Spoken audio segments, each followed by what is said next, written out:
Hilliard. I got so much motherfucking design on right now.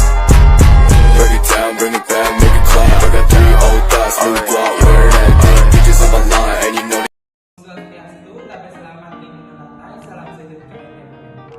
Perkenalkan, kami dari kelompok 2 yang beranggotakan Sesendirian Radio, Dela Puspita, Preti, Neha, Miranda, dan Selvi Beprianti. Di sini kami membuat tugas video untuk memenuhi tugas mata kuliah evaluasi pendidikan.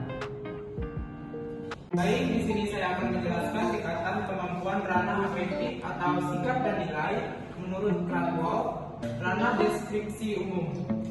David R. Cradwell pada tahun 1964, murid dari Benjamin Bloom, melakukan beberapa penelitian dalam pengembangan taksonomi tersebut. Banyak pendapat dari Cradwell yang dipengaruhi oleh pendapat ilmiah Bloom. Hampir semua tujuan kognitif mempunyai komponen afektif dalam pembelajaran sains.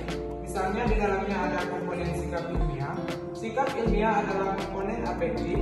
Menurut Cradwell, menunjukkan apa yang mungkin dikuasai oleh mahasiswa. Tingkatan ranah afektif menurut taksonomi Cradwell ada 5, yaitu receiving, responding, following, organization, dan characterization. Selanjutnya, receiving atau menerima. Tujuan pembelajaran kelompok ini mengharapkan mahasiswa untuk mengenal, bersedia menerima, dan memperlihatkan berbagai stimulus. Dalam hal ini, mahasiswa masih bersifat pasif, sekedar mendengar atau memperlihatkan saja. Contoh kata kerja, operasional, mendengarkan, menghadiri, melihat, dan memperhatikan. Yang kedua, responding atau menanggapi. Keinginan untuk berbuat sesuatu sebagai reaksi terhadap suatu gagasan, benda, atau sistem nilai lebih daripada sekedar pengenalan saja.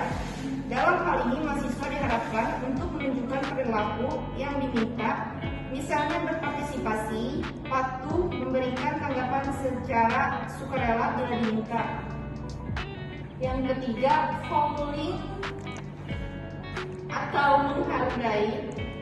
Penghargaan terhadap suatu nilai merupakan perasaan, keyakinan atau tanggapan bahwa suatu gagasan, benda atau cara berpikir tertentu mempunyai nilai atau worth. Dalam hal ini, mahasiswa secara konsisten berperilaku sesuai dengan sesuatu nilai, meskipun tidak ada pihak lain yang meminta atau mengharuskan. Nilai ini dapat saja dipelajari dari orang lain, misalnya dosen, teman, atau keluarga. Selanjutnya yang keempat, yaitu organization atau mengatur diri. Pengorganisasian menunjukkan saling berhubungan antara nilai-nilai tertentu dalam suatu sistem nilai, serta menentukan nilai mana yang mempunyai prioritas lebih tinggi daripada nilai yang lain. Dalam hal ini, mahasiswa menjadi komited terhadap suatu nilai.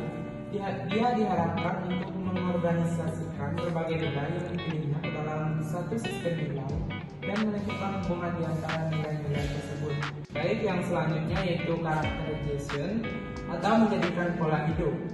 Pengalaman berhubungan dengan pengorganisasian dan pengintegrasian nilai-nilai ke dalam suatu sistem nilai pribadi. Hal ini diperlihatkan melalui perilaku yang konsisten dengan nilai tersebut.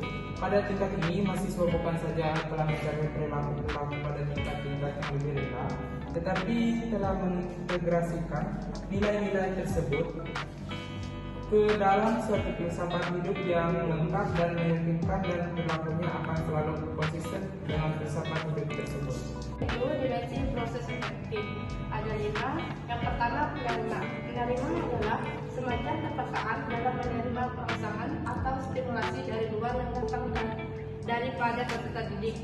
Yang kedua, menanggapi. Suatu sikap yang menunjukkan adanya partisipasi aktif untuk mengikuti sertakan diri di dalam fenomena tertentu dan membuat reaksi terhadapnya dengan salah satu cara.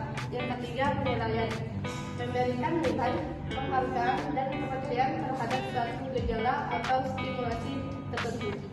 Yang keempat yaitu mengelola. Konseptualisasi nilai-nilai menjadi sistem nilai serta pemantapan dan prioritas nilai yang telah dimiliki. Yang kelima yaitu karakterisasi. ketepatan semua sistem nilai yang telah dimiliki seseorang yang mempengaruhi pola kepribadian dan tingkah lakunya. Selanjutnya kata kerja operasional sarana afektif. Yang pertama yaitu A atau A1. Itu memilih, mempertanyakan, mengikuti, menganut, mematuhi atau mengingat. Selanjutnya yang kedua atau A2, yaitu menjawab, membantu, mengajukan, mengkompromikan, menyenangi, menyambut, mendukung, menyetujui, menampilkan, melaporkan, memilih, mengatakan, memilah, dan selanjutnya yang ketiga atau A3, yaitu mengasumsikan, meyakini, melengkapi, meyakinkan, memperjelas, kasai, mengundang, menggabungkan, mengusulkan, menekankan, dan menyumbang.